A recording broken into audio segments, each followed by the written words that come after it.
And now, Ayaw ladies and maawan. gentlemen, mga kaibigan, the float, this is their float. Fiesta sa Fishing Village.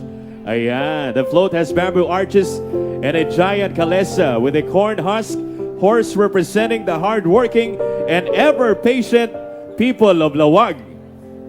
Bamboo symbolizes the Ilocanos' resiliency, humility, simplicity, elegance, strength, flexibility, adaptability, and beauty. The arches symbolize unity, cohesiveness, and grandeur. Ang kanilang reyna, hindi po yan. Hindi po yung naka-yellow. Manong, Hello, Manong! Manong, naimbang nga rabia, da sukayot ta. Suka, tsaka longganisa, meron ba? Magnet. Okay.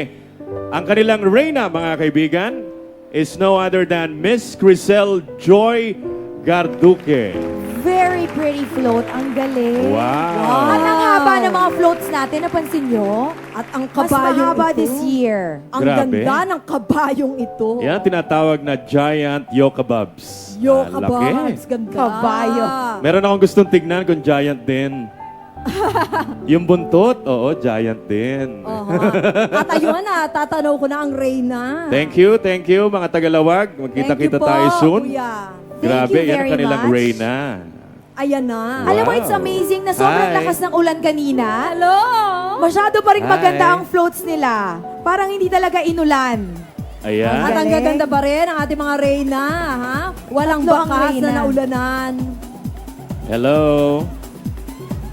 So yan po ang ating contingent number 2. Palakpakan po natin, mga kaibigan. Thank you very much Thank from you so Lawag much. City.